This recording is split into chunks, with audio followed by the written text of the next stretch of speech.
Nesta manhã de domingo de Páscoa, quero compartilhar,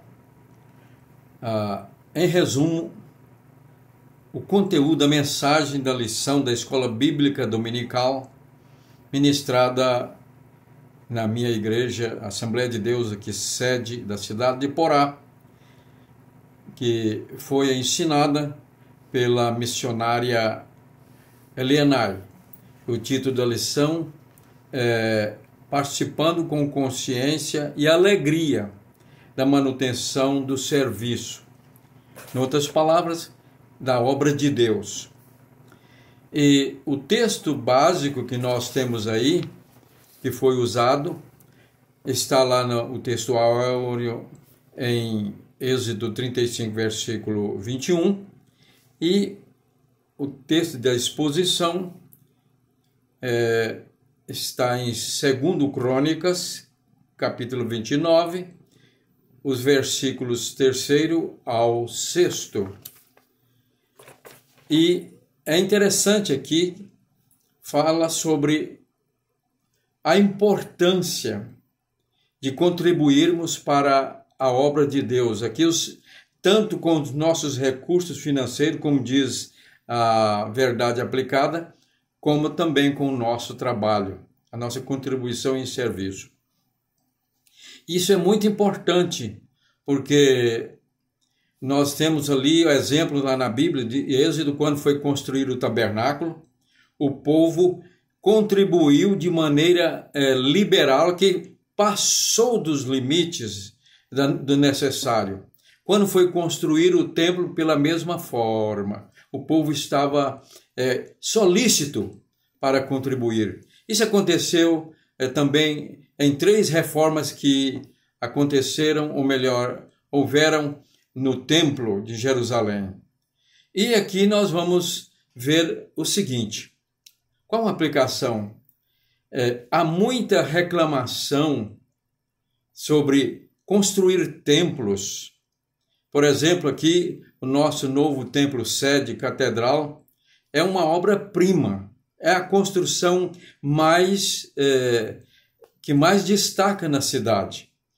E quando o nosso pastor Ataúl Alves Rosa iniciou esse projeto, houve críticas por todos os lados, e ainda existem críticas. Para que fazer essa obra desse tamanho, com essa arquitetura, essa fachada? Uns criticavam, está parecendo um shopping center, né? E muitos murmuraram. E alguém chegou a me dizer, para que isso? E eu até respondi, escuta, Deus merece o melhor. Quando Deus mandou construir o templo lá de Jerusalém, ele era todo forrado por dentro, as paredes com cedro importado do Líbano e coberta com chapas de ouro. E tudo ali era de ouro. Então Deus merece o melhor. Mas a crítica principal é que dizem, constrói e gasta tanto nessa obra, inclusive para manutenção, quando deveria se ajudar na obra social aos pobres. Então, essas pessoas têm a mesma atitude de Judas Iscariotes. Lá em João, capítulo 12, nós lemos o seguinte: 6 dias antes da Páscoa, Jesus foi para Betânia, onde estava Lázaro, a quem ele tinha ressuscitado dentre os mortos. Prepararam-lhe ali uma ceia, quer dizer, uma refeição. Marta servia e Lázaro, era um dos que estavam à mesa com Jesus. Então Maria, pegando um frasco de perfume de nardo puro, muito precioso, ungiu os pés de Jesus e os enxugou com os seus cabelos. Aí, olha o que nós vamos ver no versículo 4. Mas Judas Iscariotes, um dos seus discípulos, aquele que estava para trair Jesus, disse: por que este perfume não foi vendido por 300 denários e o valor não foi dado aos pobres? Ele disse isso não porque se preocupasse com os pobres, mas porque era ladrão. Tendo a bolsa, ele era o tesoureiro do grupo, né, de dinheiro, tirava o que era colocado nela.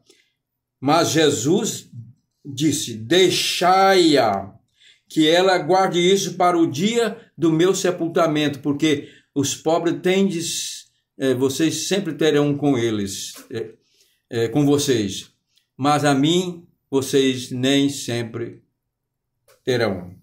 Muito bem. E ele disse ainda, e isto que ela fez, esta ação, vai ser então anunciada, lembrada, onde for pregado esse evangelho, será contada essa história para a memória dela. Muito bem. Então esses que reclamam e falam assim, geralmente não usam na obra de Deus. Seja você um cristão evangélico, pentecostal, tradicional ou católico, fica reclamando e criticando, mas geralmente a maioria não tem preocupação com a obra assistencial dos pobres. Só que a nossa igreja aqui, ela tem um trabalho de assistência social permanente que assiste as pessoas independente de sua crença religiosa, da igreja que pertence. Nós temos, primeiramente, o projeto Mãos Estendidas, que foi criado na época da pandemia para ajudar as pessoas, que sempre distribui cestas básicas. E não são cestinhas essas michurucas, vamos dizer aqui na gíria. Cestas básicas realmente com bastante alimento, suficiente para a família alimentar, né, um bom tempo. E também tem o projeto Nossa Casa, que já tem anos, talvez décadas, em que o pastor comprou uma área enorme, uma quadra, ali conseguiu, e vão construindo casas pequenas, mas bem confortável, com conforto, para famílias que não têm condição, não têm casa para morar, às vezes dificuldade para pagar aluguel, ou para obreiros que já jubilaram, ou então sofreram de enfermidade, como infarto, e lá são abrigados, viúvas de obreiros que ali estão abrigadas. Além da questão que a igreja aqui, no tempo do pastor Jaime Antônio de Souza, criou uma caixa de pensão para aposentadoria. Todo obreiro que é jubilado ou que ele morre, a sua esposa recebe, se me falha a memória aqui, cerca de a metade do salário, ou 2/3 do que ele recebia, permanentemente.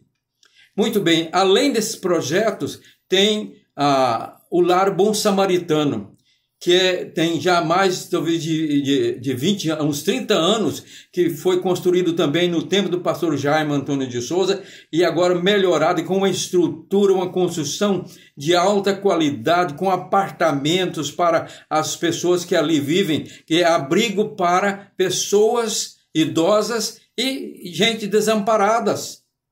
E ali, então, eles vivem, tem tudo, assistência médica, psicológica, alimentação de primeira qualidade. Isso tudo é mantido pela igreja. Muito bem. Não tem razão quem critica a construção ou o tipo, o tamanho, a beleza, a exuberância do nosso templo, que o pastor então gastou dinheiro da igreja, e todos são felizes e contribuíram. E Deus quer que nós tenhamos o melhor conforto para ali estar. E é tanto que, então, o templo, lá no Velho Testamento, o tabernáculo e o templo, representava Jesus. Ele, certo dia, disse os discípulos, mostrando ali o templo, lá em Jerusalém, as pedras, toda aquela decoração, ele disse, olha, ou melhor, certa vez eles criticando Jesus para dar ali uma prova de exemplo de milagres, sinais, ele diz, destruí esse templo e eu em 3 dias eu reconstituirei, o restaurarei, reconstruirei. Ele estava dizendo aquilo a respeito do seu corpo. ele é o templo onde Deus, através dele, é adorado, né? Foi glorificado aqui pela sua obediência, e ele, então, o seu corpo representa o templo de Deus, e hoje é o nosso corpo. E ele ressuscitou ao terceiro dia. Muito bem, então fica aqui a aplicação. E quem critica geralmente não contribui, são maliciosos. E tenho um problema, porque Judas falou aquilo, mas no Evangelho de Marcos e de Mateus diz que outras pessoas, por causa da crítica de Judas, até os discípulos de Jesus, outros discípulos e pessoas que estavam presentes, criticaram. Para que esse desperdício? Muito bem, mas quem contribui para a obra do Senhor, financeiramente, com seus recursos financeiros e materiais, e com o seu trabalho, sempre serão bem recompensados. Não é que fazemos isso numa barganha com Deus, mas Deus abençoa. Paulo diz, sede sempre abundantes na obra do Senhor, porque vocês vão receber a recompensa.